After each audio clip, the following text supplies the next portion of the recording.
I want you to hear the truth from me. Most retail arbitrage content creators are not going to tell you this, conveniently. Why? Many run cook groups, paid bolo discords, paid coaching and mentoring, sell you lead lists that are pretty much picked over and garbage leads anyway. They have a vested interest in keeping the status quo and selling you a dream that really does not exist. At least there you have it, folks. A vested interest in keeping you as a reseller. They can't turn it around anymore. And then they're vested in this. They have a vested interest in you remaining as a reseller despite the windows are closing. That's the grift. Pegasus is the good guy. Hey, what's going on, loungers? Welcome back to the channel. If you're new here, my name is Mason T, and I am a 20+ year importer and product developer. So what that means is that I have my own branded goods, I have my own product line, my own trademark. I get stuff made by a factory, and I sell my own designs. The issue is that creators like myself is the minority on YouTube, while resellers are the majority of creators on YouTube. But the fact is, as far as sellers go on all the platforms, I'm the majority of sellers and resellers are the minority of sellers. So now you can see why this creates a very skewed approach to business and what the world is actually like. Now, today's video is going to be on Cosmic Heather. Now, I was going to do a video on her in the past, and then I felt as if, like, you know what? The stuff that I have to say is going to be like a little bit nitpicky, so I decided not to do it. But this one that she does, it's not that anything that she said was bad. It's not that. It's that somebody grew a conscience and decided to start telling the truth. That's what's actually going on here. So this is not really that much of a critique video. I agree with everything that she has to say because the things that she has to say is very, very revealing. Now, full disclosure, this is going to be a super long video, all right? And I'm going to prove it right now by showing you how much stuff I actually have tabs opened up on the back end, as well as I have written a ton of notes on Cosmic Heather in order to go over, right? So I'm going to be glancing at my notes as well as talking about this particular video here. So I just want you to hear what she has to say before we go on to all the other information that you have to understand about how the landscape of e-commerce, as we know it, of tangible goods is shifting, okay? A lot of loopholes are starting to close up, and what the truth of everything is. Because right now, the biggest problem is that it's a bunch of resellers talking to other resellers about reselling, and there's nobody from my side to tell you this side of the story and how people who have branded goods feel about all this. So here we go. So eventually I gave up because Amazon just seemed too confusing and hostile to little guys like me. Because if Amazon was already on a listing, like, good luck, you were going to be restricted from even playing ball. Okay, so this video is about her saying how retail arbitrage on Amazon is pretty much dead. Now, the way that she framed it is very incendiary. Right. So, of course, there's a couple of people who are still doing retail arbitrage type of business on Amazon, so they hideously disagree with her. However, it's about the language that people are getting hung up on, because ultimately I think we could all agree that the window is closing is the most accurate depiction of what's actually happening. So her voice cracks a lot in this video, so I apologize for that. It's a little bit difficult to listen to sometimes, but the message that she puts out is very, very important of what is changing in the landscape. Time passes, I'm still doing thrift and retail arbitrage. I source a lot of stuff from Big Lots, and I start to eye Amazon again around 2017. I was always getting really good clearance deals from Kohl's on perfume. They would clearance out all of their Mother's Day stash. They would clearance out perfumes ahead of Christmas because they would get these Christmas bundles in, and I would get them super cheap, and I wanted to sell them on Amazon. But again, I ran into the gate system because perfumes are health and beauty, and you can't sell any health and beauty unless you have an invoice and you ungate it, and you can't get an invoice unless you are a business, or at least that's how it seemed. So again, Amazon So there's a whole bunch of issues that's here, right? Because look, even if you get to sell a small batch of goods, you're always looking for the next thing.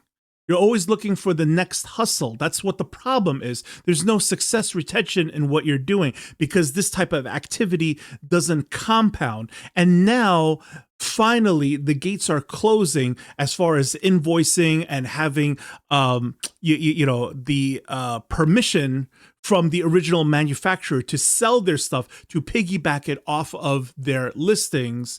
Now there's a whole new can of worms. And because this thing is coming to a screeching halt, now creators are finally giving you the truth. Just seemed really too confusing and hostile to a small seller like me. I had a baby to care for at the time. I just put a pin in it and retreated back to eBay.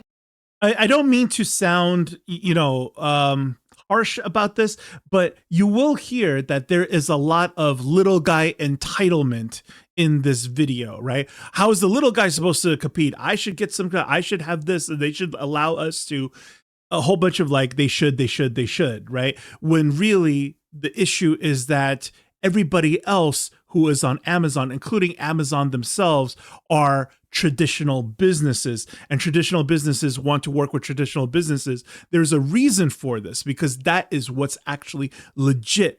What you guys are doing is a loophole that you've been exploiting for years, and finally the system has caught up in its protocols and the windows are closing. Like That's I what's always happening. do. This entire time I was doing retail arbitrage without actually knowing that it had a name. Basically it was buy low, sell high. Doesn't matter where it's from. It paid for my groceries and sometimes a little fun money, but I was strictly surviving. I was not thriving.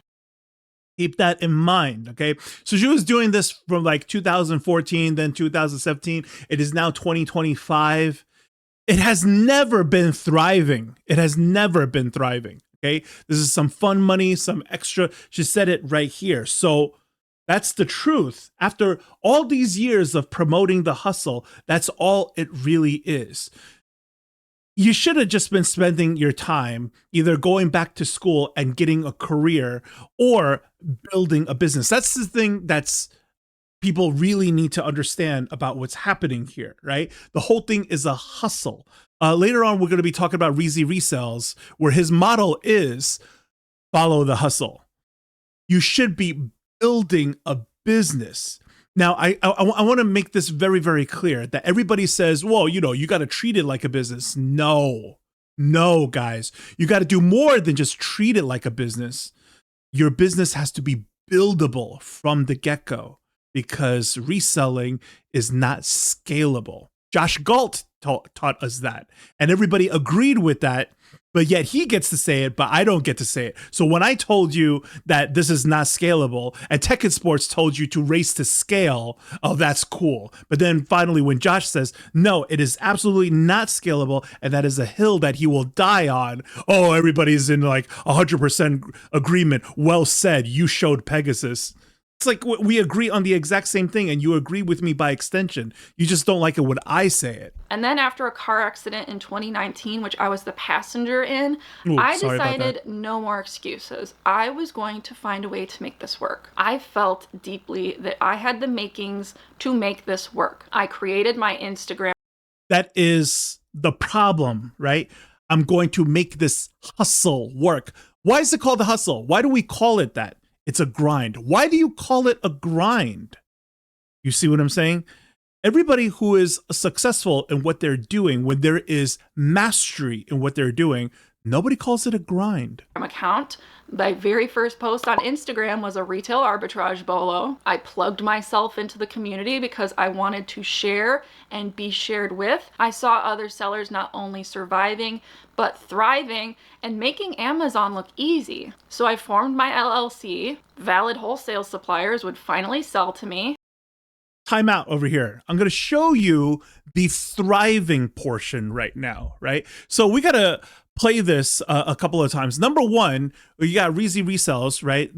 We got to talk about this guy. This guy's got 500,000 subscribers, okay, has been pushing this stuff on people for years, including what was it over here that he even got, like, you know, a couple of like Instacart videos. Isn't Instacart basically like, you know, Lyft, Uber, DoorDash, like this kind of stuff? Guys, when it's very clear as day you're going to be a Lyft Uber driver to make some side income, totally understand that. You're going to do that full time forever, like into your 70s?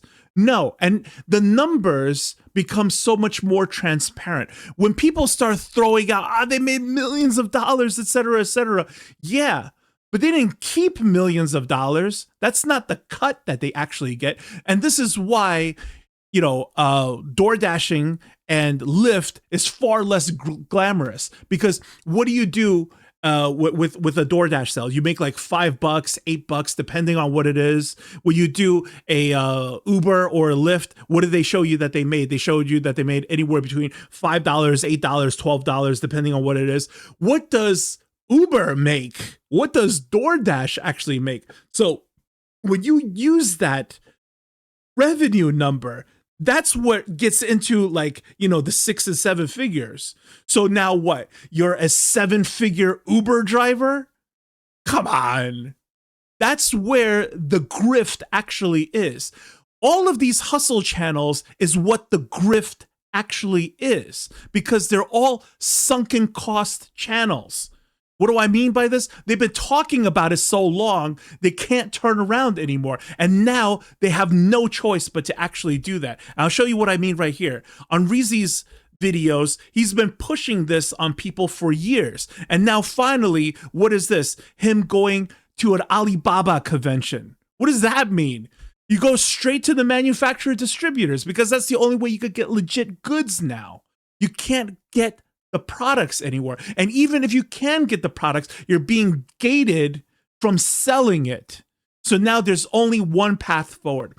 People hate the idea that, oh, you know, it's Pegasus's way. It's not my way. This is traditional selling. It's not reselling. This is your grandfather's grandfather's way of doing business. It's tried and true. It has always worked. This is where everybody ends up when they start doing proper business that compounds and grows.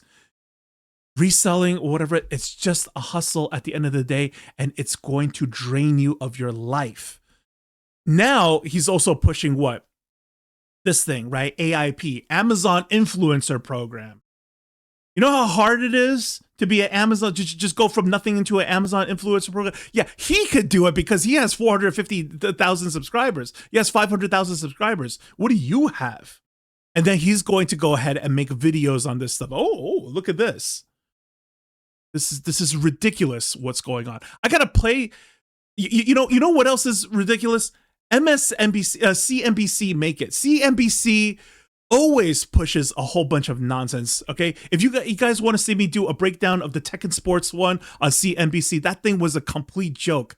I will explain what the problem of that is. CNBC doesn't care, okay? They just want more content to put up because they already have, 1.8 million subscribers. So anything that they put out basically makes money. So you got this guy who's like 28 years old. He makes millions from Walmart, arbitraging over to Amazon over here. They don't actually make this much. Because I'm going to show you right here, okay? This is Corey Gainham, who, did $16 million worth of business on Amazon. And then what actually happened? Okay, I make an industry standard margin, which 5 to 7% net is literally what people make in this business. But most people don't realize that. That's what people actually make in this business, but people don't realize that. And now he's gotten out of this and he's going into AI software programs. They're all jumping ship. This window is closing and they've been pushing this stuff on people for years. This hustle culture, how you could make this much money and that much money. And this is what's ended up happening. Some people get into this with actual good intentions. I get it, but these are all people who do not have formal business backgrounds. And that's the problem. And that's why you're not doing traditional business. Because if you had a formal background, you would do something that compounds and grows over time. So every single waking moment of it is worth your time. Here's another guy from CNBC Make It, like just pushing absolute nonsense on people. Okay, so this was what is it, like Larry Lubowski or whatever, and then he ended up just selling FBA courses. That's what ended up happening, right? So he was doing so well over here, doing $8 million a year, et cetera, all that stuff, and then ultimately went down to just making Amazon courses. So here's him talking about, like, his Amazon course. The audio on it is terrible. From you guys, crushing it, showing me your numbers. So you are very smart. Okay, great. Now, this is his funnel page over here. Let's come back real quick and then let me show you his actual YouTube, right? And then when we hit the videos like this for his latest one, right? Number one, FBA dead in 2025. And then this one, he explains that his business is not dead yet because he's, very far up the food chain because he has built up like all these good relationships and stuff like that. But then immediately afterwards, the secret method to avoid IP complaints on Amazon. And here's my, IP compliance hack. And then he goes through a whole list of, things that you have to check to make sure that you can fly under the radar. Imagine running a business teaching people how to fly under the radar. That's what's going on here. This is YouTube University for you guys, as opposed to, actual business university, as opposed to going to NYU under the Stern program or coming out of actual business schools and having an MBA and something. This is what's going on here. If you constantly have to fight the IP complaint all the time, they're going to get you eventually. Because they're always trying to ding your account. They're always trying to bust you on something. There's something wrong with this because they don't see you as legitimate. So you could try your best to try to make this work all the time. I'm gonna figure out how to make it legit. It's never gonna be legit because you're selling off of other people's brands and they don't like that because they don't need you. I'm going to explain why all this happened in a bit. Let me close these first, and then let's get back to Heather's story. And Amazon would accept their invoices. In most cases, you only need 10 units of a brand to ungate them. I finally had access to the RA big leagues. Third time's the charm. COVID hits, online shopping absolutely explodes, and I am poised to take off. And I take off. For a few months anyway. There's a big issue with piggybacking off of COVID. The country was closed. It hurt so many people. People were furloughed. So many jobs were lost. We have to go into a recession. There was the economic recovery going on. We're still trying to get over all the inflation stuff right now. That's how bad it was for the country. Yes, nobody was allowed to go anywhere. We were on lockdown. And so therefore, online shopping is going to increase because nobody could do anything else but operate from their homes.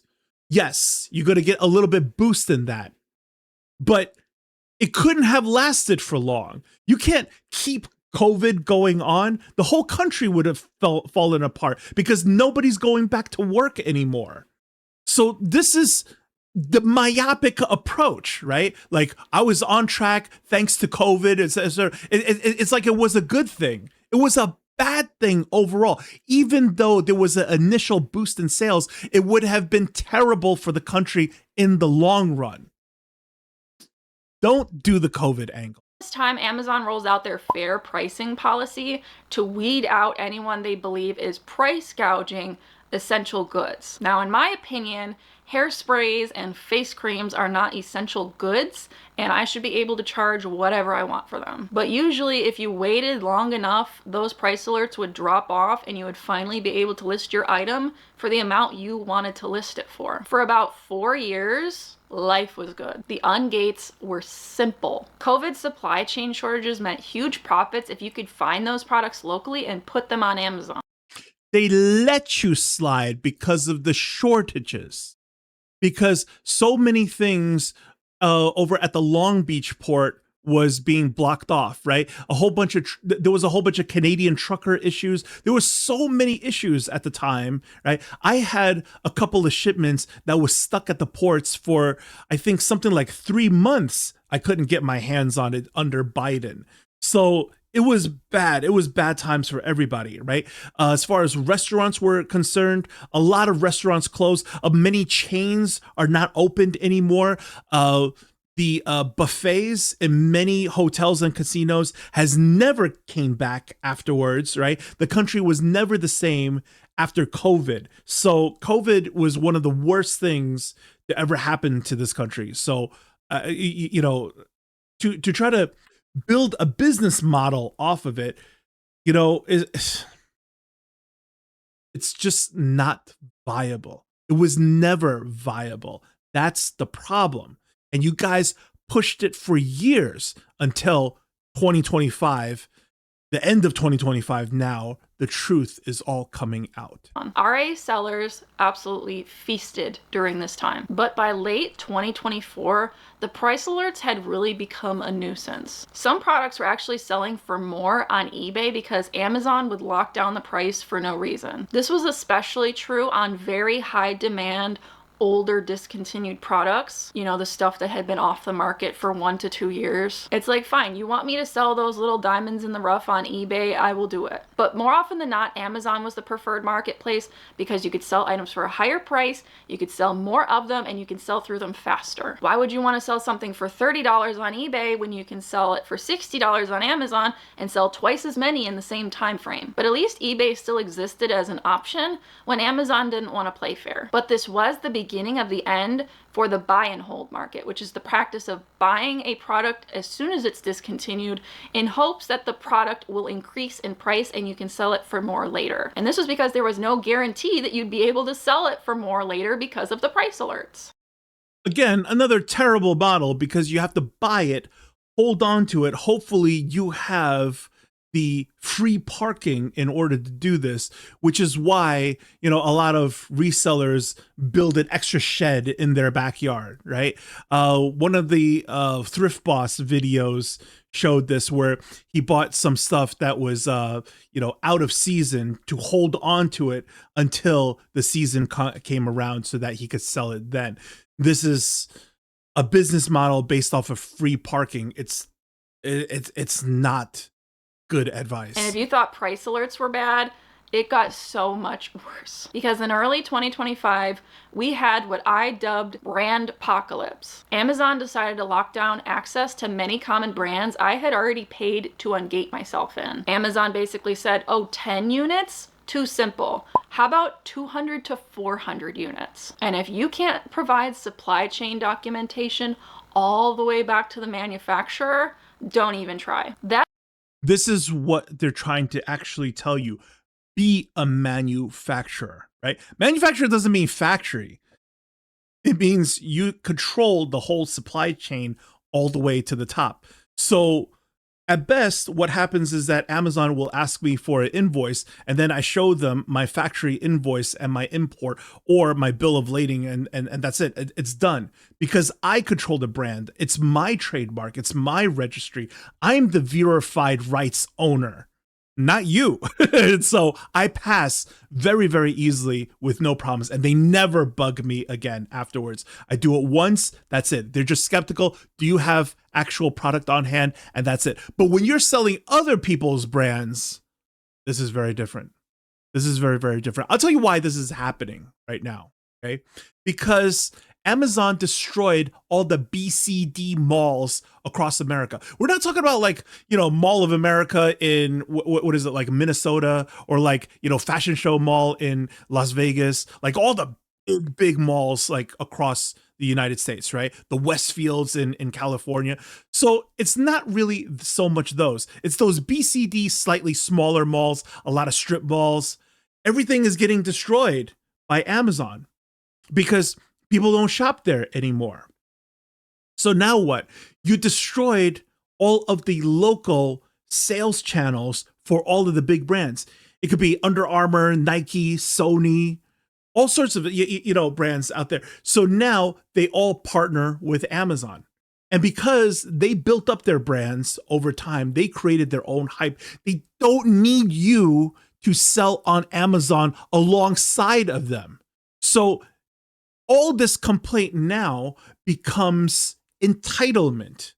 You're not the brand owner of of my item, and you certainly didn't start the listing, especially when you find a lot of listings out there like a Fitbit or something, and it just says visit the Google Fitbit store, like on Amazon, right? They don't need you to piggyback off of them, and that's why everybody gets shoved to the side of the see other sellers stuff, fighting over the buy box with the cheapest razor margin prices possible. But the problem with this is that when you are going at these razor, thin margins, you could go under the minimum advertised price. Now, Google doesn't like that. Fitbit doesn't like that. Sony, Amazon, Apple, they don't like that. So they don't need your help, and they don't need your help destroying their prices either. Bing, get off. That's what it feels to be like.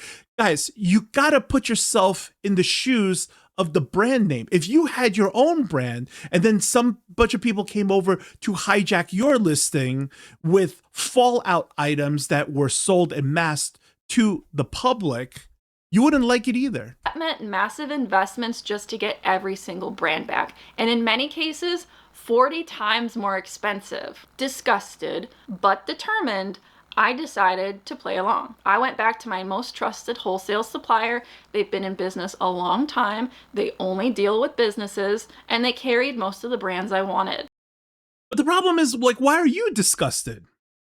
There's a big problem, right? When during this whole brand apocalypse thing that she's talking about, because look, there are counterfeiters, right? And then there are drop shippers faking the invoices, liquidation arbitrage, stolen goods that are trying to sell this stuff, and then people who just don't respect the map. So, when a lot of buyers starts complaining that, hey, I received the fake item, or the prices are really low because it's stolen good. So what happens is that you enable the activity of people stealing stuff and then flipping it on Amazon. You see what I'm saying? So imagine being Sony, right? And a couple of guys knock over a camera store, steal a bunch of Sony cameras, come back on Amazon, and then sell it for lower than the map price. How would you feel as Sony? Right? So we don't condone this, right? And one of the best things that we could do is, fine, we can't stop crime. People are going to knock over camera stores and steal cameras and stuff like that. But what we can do is gate you from selling it on Amazon, so you don't have that anymore. You want to sell it, you sell it on the street, hot goods, clear as day. That's what it is. But what you're not going to do is piggyback off of listings that I built up, that I have to partner with Amazon because Amazon destroyed all of my other sales channels with local malls. I invested heavily in the one brand that I really, really wanted back. I got my invoice just as I had many, many times before. I submitted it and was like, whatever, you want me to pay 30 times what I used to just to have the same brand back? I have the money. I will play ball. I give them the same invoices that I had. You should have taken that money to go find a factory and run your first generic item before starting to learn how to develop a unique selling proposition and eventually turn that into a legitimate business and developing a brand. That's what you should have done. Starting from 2014 till now, 11 years later, what have you been doing with your time? This is the problem with these hustle channels. Hey, you could do this. And then before you know it, 10 years have gone by, and you could have used that 10 years, even if you didn't do a business or whatever, you could have just went back to school and then, get yourself a career. Always given them and had always worked in the past. Rejection after rejection after rejection. At the end of the day, guys, this is a classic tale, right? On a mass scale collectively, that there's no shortcuts in life. That's really what it is. You want to do a business that you could build. Build a business. Don't take a hustle and try to treat it like a business. Build in actual business.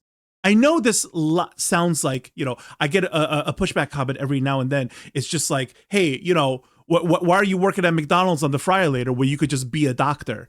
That's not what I'm saying at all. There are ways to start from working the fryer later and then eventually owning your own Chick-fil-A. So you're still in a much better place than before. There are a lot of legit paths.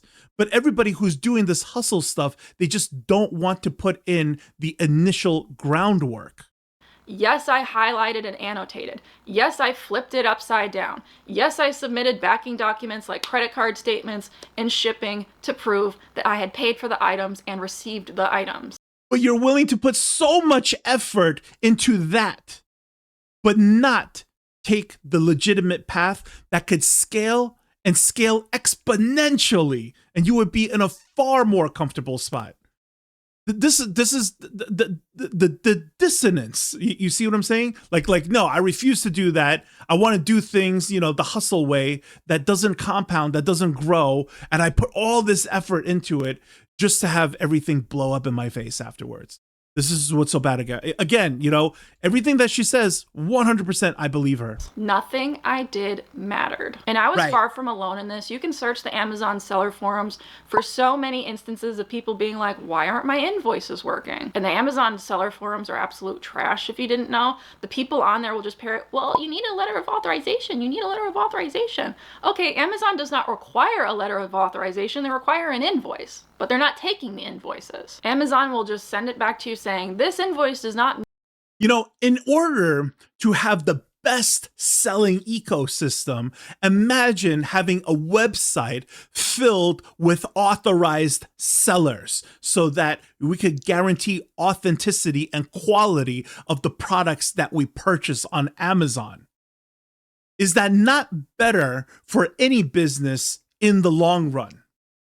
And that's why Amazon is what it is today, because it does its best to try to police this. And that's exactly what the problem is, right? The policing of the branded stuff, it didn't catch up until now. And that's what's actually happening. So all of this ill feelings about resellers who've had it easy for so long, piggybacking, this is what coattail writing actually looks like. I make these critique videos not to coattail ride these creators. It's to show you guys the echo chamber that's going on right now, because there's nobody in this reseller area to tell you the actual truth. And now, again, I reiterate, it's finally coming out because the whole thing is falling apart and people are jumping ship. And this is the last thing that she could do, which is do the right thing. Tell the people the truth. Need our review. Why? At this point, it was mostly just the brands on the listing or Amazon themselves. Occasionally, you'll see these big sellers with thousands of feedback. I've been on Amazon for 5 years. I don't even have 100 feedback yet because it's really hard to get feedback. There is no, now you know. It's because they don't need your help and they don't want you there. If you want to do this, start your own brand, start your own USP, develop your own items. That's what has, always been widely accepted. There's no prestige in being a reseller. That's what the problem is. You found a loophole where, I could sell some stuff and I'm backdooring things. This is not legit. So these are very large, very active accounts. And then occasionally you'll just see some random person with 20 feedback on there. And you have to wonder, what did you do to get on there? They were like the weird exceptions and not the rule. Wholesalers didn't get around to them became yet. Completely pointless because even the legit ones were getting completely rejected. Amazon was effectively blocking you off from the garden forever. It's back to the minor leagues, back to eBay with you, with the masses. And even if you could find a brand that was spared from brand apocalypse, Amazon loved to slap you with a price alert. And if you could get through that price alert and they would let you ship, they liked hiding it behind a message saying, oh, this product might be a little high priced. And then conveniently, they'll have their options at the top that are all provided by them. You can see exactly what is supposed to be happening here. Price alerts, regating, and then rejecting invoices effectively killed retail arbitrage on Amazon for most of us little guys. But there was still one shining beacon in all of this mess: Walmart. I gotta say this first, right? So I gotta read off of my notes over here. Hey, the whole nostalgia right now of, you know, these were the good times, right? Starting all the way back when she first started. Okay, see, here's the thing, right? What she's describing were transitional periods in retail, right? This is pre-smartphone information, you know, that people were checking sold comps and stuff like that. Stores mispricing their own inventory, clearance systems that weren't, you know, algorithmically supported. There's no real map enforcement either. There's no brand level e-commerce oversight here. Amazon is still mature in its compliance, and then Walmart Marketplace is still pretty feral. So social media, you know, not funneling millions and millions of different video information to beginners to get them into retail arbitrage. What made the whole thing viable to begin with. You're supposed to get in, make some startup seed money, and then get out and then do stuff right. You not stick here, you know what I mean? And overstay your welcome. This is what's happening right now. So the window is now shrinking. So what you describe this whole time as, you know, the good times, right? These conditions were unsustainable. You see what I'm saying? And the problem is that this is long overdue. Walmart had fewer restrictions. Walmart still suffered from price alerts, but would give you wider access to most brands. It really felt like the Wild West and what people said the early days of Amazon felt like before the gates in the first place. The velocity wasn't as good as Amazon in my experience, but at least it gave us another avenue to access those big league buyers. Until CNBC ran an expose about counterfeits on Walmart. Ahead of this story coming out, Walmart decides to kick most third-party sellers off the platform for most categories. They too would require Amazon level invoicing all the way back to the manufacturer in order to ungate. And I believe it's also per SKU and not. Okay, so I need to show you guys some statistics right here. Okay, I will leave the links in the description if you like. So as far as market share of Amazon, this is at 37.8% of Amazon. Okay, and then Walmart at second place at 6.3%. So something around 7 times less. Okay. And then when we go over to eBay, eBay is 3.5%, which is less than 10 times the difference of what Amazon's market share is, meaning all the sales are over at Amazon. This is the place where you need to be, but nobody needs you to help them sell brands that already sell. That's the problem. So look, what I'm trying to say is that, like, even if you could get your hands on stuff, you can't sell it at the best marketplace anymore. So the only thing that you can do now is import stuff from overseas because we don't make anything in this country anymore. The paths are getting more and more narrow. Your options are getting more and more limited. That's what's happening over here. And the only options that are still available are tried and true traditional legit businesses that has always been around from the beginning. So why are we doing this hustle thing? Because it's easier barrier entry to get into. People create channels around this stuff, and then they get into a sunken cost fallacy because they've been running these channels for 5, 6, 7 years and they can't stop anymore. So this is what I mean. The whole hustle culture on YouTube is suppressive of actual business knowledge. And then what ends up happening is don't listen to Pegasus. These creators are literally crabs in a bucket keeping you down. And the whole ecosystem is collapsing. And this is what Heather is warning about right now. 100% correct, everything that she's saying. I am not critiquing her at all. I'm adding more context to what she is saying because she doesn't see it from the other side as a branded company, an actual product developer. not per brand. Now, all of this invoice nonsense is technically impossible for an RA seller to compete with because we're not buying from the wholesalers, we're buying from retail. This entire time we've been operating in this weird gray area where the platforms don't want to outright ban retail arbitrage, but they want to have these systems in place where they can cover their own behinds in case of a counterfeit issue. But Heather, why don't you just become a real retailer and get approved by the brands that way? Get in their valid supply chain, get your invoices, play the game the way it's meant to be played, duh. Because nearly every valid US-based distributor that can tie themselves back to the manufacturer restricts selling to third-party e-commerce sellers. Let that sink in. They don't want you, okay? And if they find out that you're piggybacking their stuff on anything, Walmart, eBay, anywhere, you're going to lose your account. You know what you were supposed to do? See, here's the thing. When you sign up with an account for wholesale to receive their branded items, you are supposed to touch a sales channel that they were unable to touch. For example, I have a brick and mortar store in the middle of Iowa. I would like to sell some Lego sets. I have a mom and pop type of toy store. Cool. You'll get some.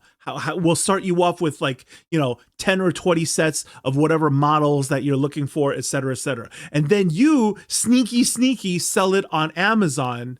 If they find out, you're gone. At the same time, Amazon's going to say, do you have authorization for this? Right. You get stuck immediately. So you better have had that brick and mortar store in the middle of, as you claimed, with some foot traffic to get rid of that stuff. Otherwise, you're going to have to find other avenues in order to get rid of that. That's what's actually happening right here. So what she said on this, right, as far as manufacturers to distributors to retailers, that is already way too high up the food chain for you to get involved in that. That's why you have to start doing your own items. The question is, how do we spark a small business from nothing with risk mitigation? That's what I teach on my Sunday series called The Supply Chain. And I teach resellers how to get into replenishables starting very small with very, very minimal risk. Anyways, what you're doing over here is that you're secretly buying from retail markdown prices and stuff, and then pretending that you're a wholesaler, and then praying that your invoices pass the sniff test. The brands won't let them sell to Amazon sellers. So Amazon requires documentation going back to the manufacturer in order to ungate you, but the manufacturers don't let distributors sell to those e-commerce sellers. So you're in this really fun catch-22 where you're not really allowed to do anything. Exactly. That's how we kick you out. And your attitude is entitlement. Look at this, catch-22, it's not fair, et cetera, et cetera. I'll tell you what's not fair. Starting a brand and then having everybody jump in the hot tub with you and then ruining your name and ruining your prices. You see what I'm saying? It messes up my market perception value when there's a whole bunch of people with either dupe items or stolen items ruining my map prices. I don't want that. You got to see it from the branded side. And they're doing far more sales on Amazon because they are the original manufacturer brand. So of course, Amazon's going to side with them because this is about commerce. So people think that there are so many more extra sellers, et cetera, et cetera. You guys are nothing compared to what Fitbit could just sell by itself. They don't need your help on Amazon. Amazon used to be far more forgiving about this, but not anymore. Outside of eBay, health and beauty retail arbitrage. They weren't forgiving. Their policing strategy was not up to par. Is 90% dead. The good times are behind us. And if you're not interested in becoming a legitimate part of the supply chain as a $1 million seller usually, eBay is where you will remain. So that's where I am, back on eBay for the most part. Some items I can still sell on Amazon or Walmart, but so here's something that you really have to consider for yourself right now, okay? Let's talk about eBay for a little bit. So here's the thing. Okay. As far as eBay goes, what happened here is that Walmart started to mimic Amazon with gating these people who are third-party sellers selling other people's brands. How long do you think it will take before eBay follows suit? That is the question. You really got to consider that for a second, right? This is what Amazon's doing. Now this is what Walmart is doing. It's only a matter of time before the third largest marketplace outside of Apple, Apple doesn't count, starts to mimic the exact same policies, because they're all fighting for the general market share of being, the world retailers. So I just want to show you guys, right, that when I scroll down a little bit, 80% of items on eBay are sold as new. I have a second link over here. Again, 80% of sold products on eBay are new. This is my evidence, right? That even though there's a lot of resellers who sell a new item every now and then, you guys are mostly in the secondhand good stuff, vintage items, and then the rest of you guys in the collectibles and the antique stuff. But 80% of the products are new. This is my evidence that I am the majority of sellers, not resellers. Resellers are in the majority of YouTube creators when it comes to the eBay conversation. So again, the whole worldview gets really skewed this way. So you guys remember like right now everybody's going crazy about like the eBay promoted listings and how it's squeezing resellers. Drop a comment below if you guys want me to do a video on this, because for guys like myself who have the branded stuff, replenishable listings and stuff, life is exactly the same despite the halo attribution. Like, it doesn't make a difference to me. And if you'd like for me to explain that, I'll do a video on that and then we'll get into that more. But you can see over here that, resellers like this guy has always questioned whether or not promoted listings was a scam, because the way that resellers use promoted listings is basically just giving up more margins to help their items sell. And that's all there is. There's so much more mechanics actually involved when you are running a replenishable business, branded goods, a whole product line.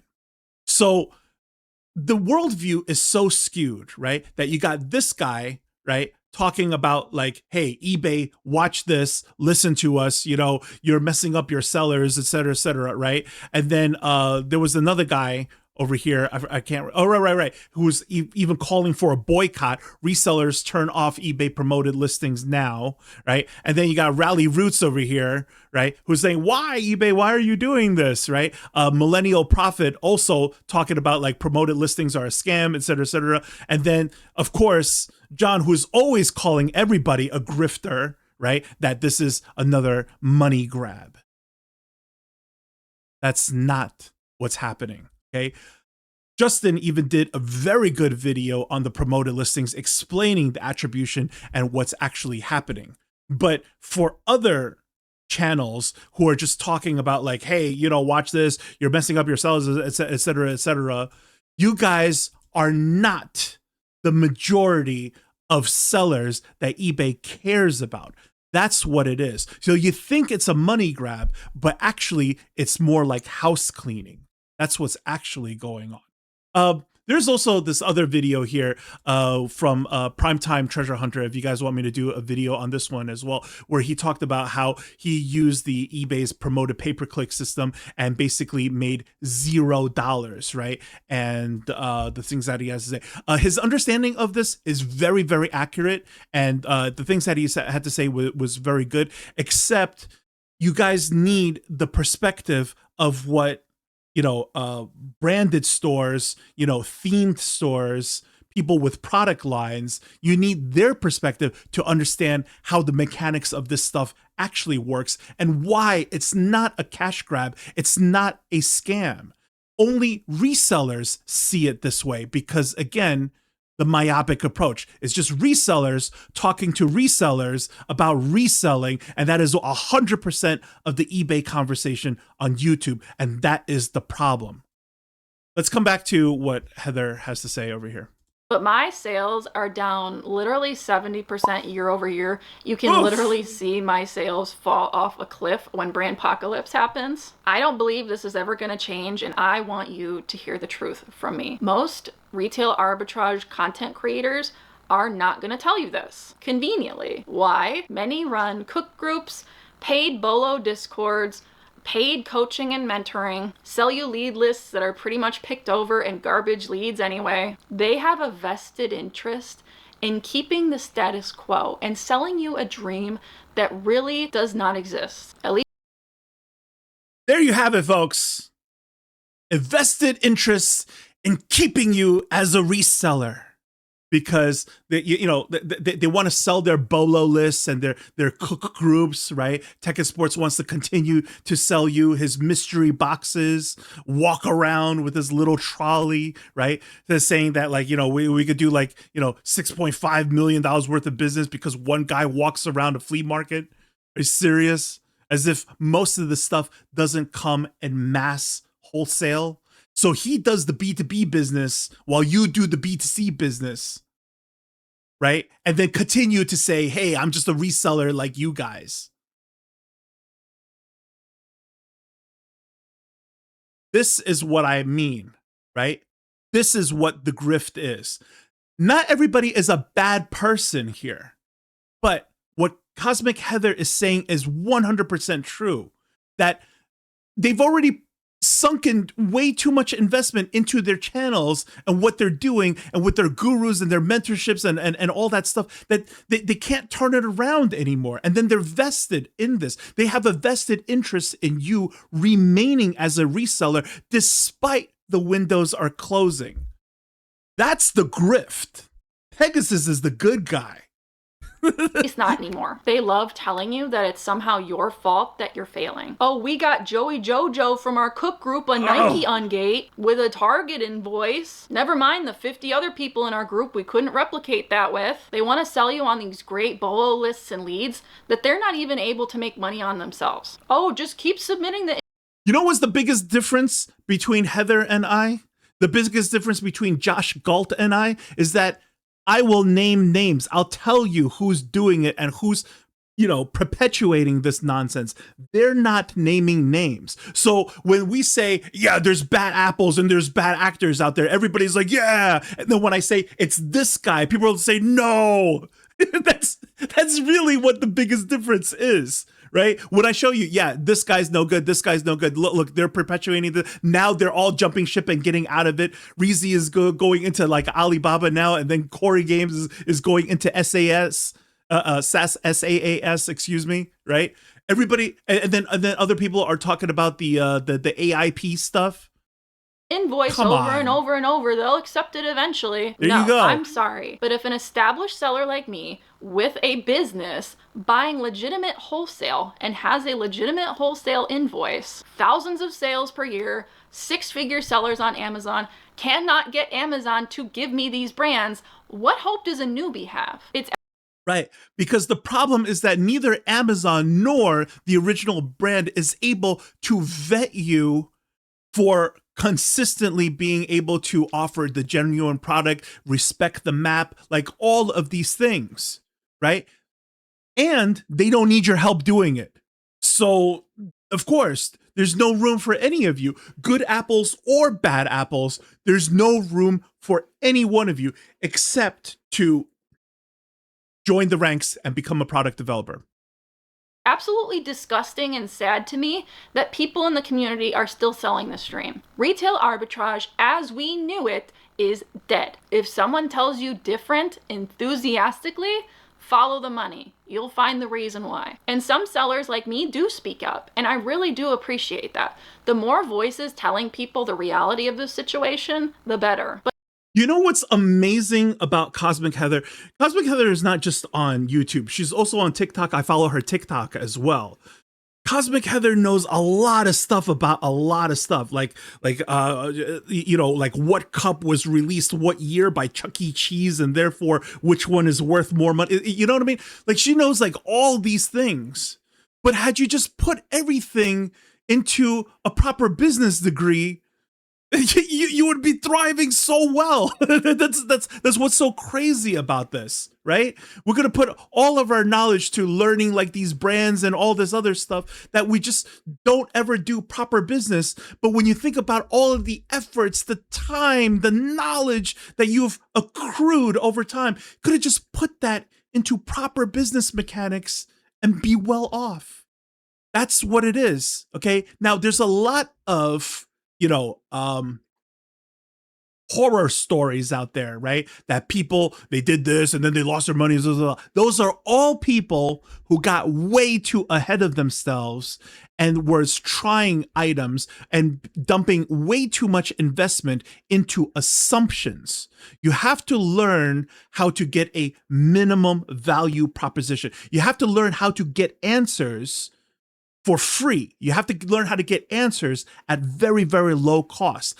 This is how and why you study the market, and then you study the failures of other people. You study the listings of other people. What are they selling? What colors is number one? What sizes are number one? All these things is information.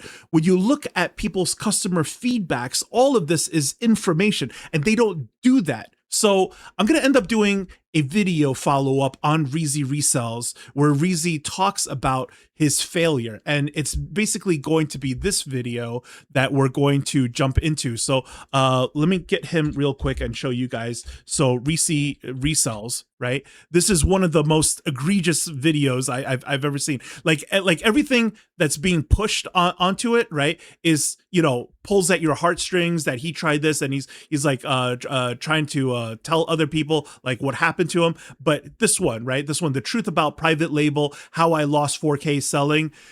By the time you watch this actual video, you could see that this thing was like, I don't, like 1,000% his fault. It was 1,000% his fault. And he did so many rookie mistakes that he knew was a rookie mistake even before going into it. That's how crazy this story is. And then turns it into a PSA afterwards that basically, if you watch this thing from a distance, then you're just going to be like, oh yeah, better stick with the hustle, get out of private labeling, et cetera, et cetera. When the truth is, every legitimate business right now that's doing well and staying on the platform with no IP issues and all that other stuff, or sharing the buy box with no problems, is a private labeler.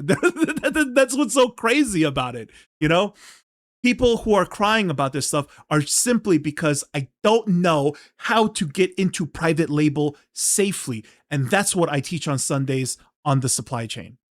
But I do have a problem with some of them bookending their rants about the platforms with, oh, and by the way, join my Q4 Christmas cook group. It's $60 a month and full of leads that newbies will absolutely not be able to take advantage of. It's like, I'm sorry, I'm still gonna side-eye you if you're trying to sell a dream that doesn't exist. And I am not immune from this. I have a Patreon. I had a Bolo group that was $5 a month, one of the cheapest in the industry. I have mostly shifted to eBay-based retail arbitrage and thrifting leads. But I was very upfront with my group about this when the switch happened.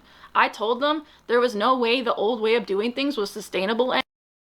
Somebody grew a conscience. This is what I like about Heather, okay? She can't do it to him.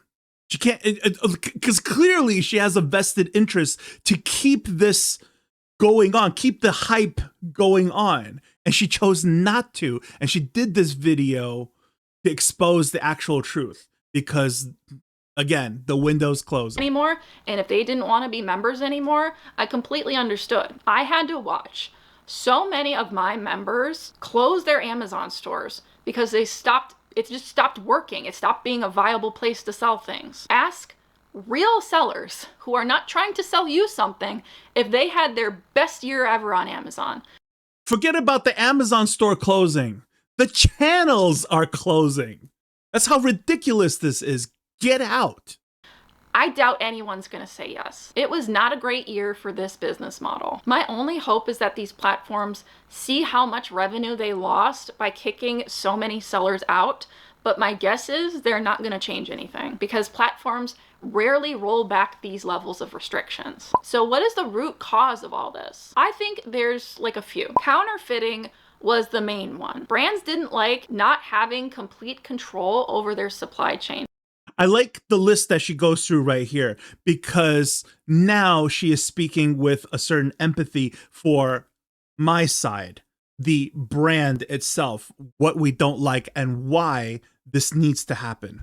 They know there's not going to be fakes on the shelf at Walmart because they have a one-to-one relationship with Walmart and are directly supplying them. Whereas on Amazon, there might be 20 people selling the same thing, and the brands have no idea who those people are or where they got their merchandise from. The second a buyer complains about an item being spoiled or fake, it ruins the brand's image, and it spooks people from wanting to buy that product. Imagine working your life to build your brand, right? And then, a couple of hooligans come along, piggyback off of your listing, and then peddle off dupes to them, and then ruining your image. Are you serious? On Amazon, I can't really blame the brands for that. I understand and sympathize. And for a while, brands didn't even want to sell on Amazon. That incentivized RA to sort of put those products on Amazon when the brands didn't want to do the work themselves. By the time I saw the Coach store on eBay, I knew like the whole shift is happening right now. Look, these high brands like Louis Vuitton, like they got stores everywhere, right? From Rodeo Drive to, you name it. But now so many malls are closing. So many retail places are closing now. So now there's nowhere to go anymore. And then as far as sourcing products to get it from factories, the number one place is still what? Alibaba right now. If you want to work out something and send inquiries online. Otherwise, you have to go through the old school channel, which is to attend exhibitions, trade fairs, shows, which is exactly what Reezy is doing. The traditional old school way, which is exactly what Daily Refinement has become. After pushing the hustle, the culture for so long, now he is an importer and everything in his warehouse says made in China. What happened? You see what's actually happened. This is the path that you are all supposed to take from the beginning if you want to properly do a business that grows, that thrives, that has a chance at scaling exponentially. But as Amazon grew into the behemoth it is, they could no longer ignore the marketplace. A lot of them got their own accounts to sell or went through a large company that sold on their behalf. Or in a lot of cases, partnered with Amazon just like they would with Walmart and had them sell their product. Once in a while, I always get like a really strange pushback comment of people saying, well, not everybody wants to grow. Not everybody wants, like to run a multi-million-dollar enterprise or whatever. What are you talking about? We're not even there yet. You have, 4 or 5 items under your belt. You make about like, I don't know, anywhere between like $100,000 to $200,000, $300,000 a year. It's not even multi-million-dollar business yet. But the thing is that if you want better for your family, how is that going to happen if you don't evolve the business? How can you do well and thrive if you never evolve the vessel, which is the business? Stop trying to fix reselling. Stop trying to be a better reseller. Be a better business person, and everything will fall into place. The biggest problem with all of this retail arbitrage or whatever is the sourcing strategy. If you are trying items that you could never get more of, like it's going to be a limited supply, then you already know the dead end is coming. So all your efforts are going to stop when the supply stops. And that's why you need infinite supply. And this is why all of us deal directly with factories, because they could just keep producing what we need. If you're not doing something like that, then you're wasting your time from the gate. That's what the problem is. No, well, I just want to flip a couple of bucks or whatever. That's different. I just want to make an extra, $200 to $500 for the next 3 or 4 months, and then I'm out, and then I'm done.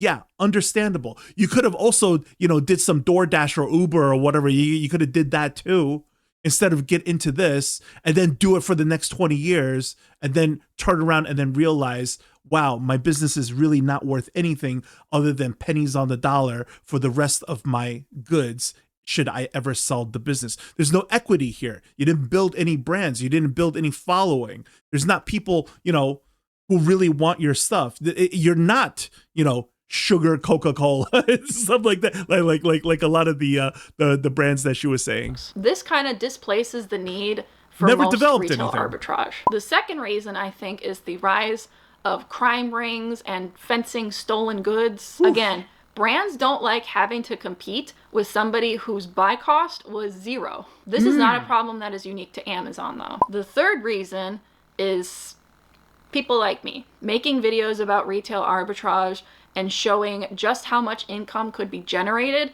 from simply going to the grocery store and selling certain products on Amazon. Yeah, but this is the part that gets a little bit hypey, right? Because earlier in the beginning of the video, she explained, right? It was some fun money. It was some grocery money. And now it's like, hey, I'm showing people just how much money it could be. And now that sounds a little bit hypey, right? Because generally when somebody goes, look how much money you could actually make by doing this. I mean, you assume that's more than grocery money, right? And then later on, it's just grocery money. So, uh-oh.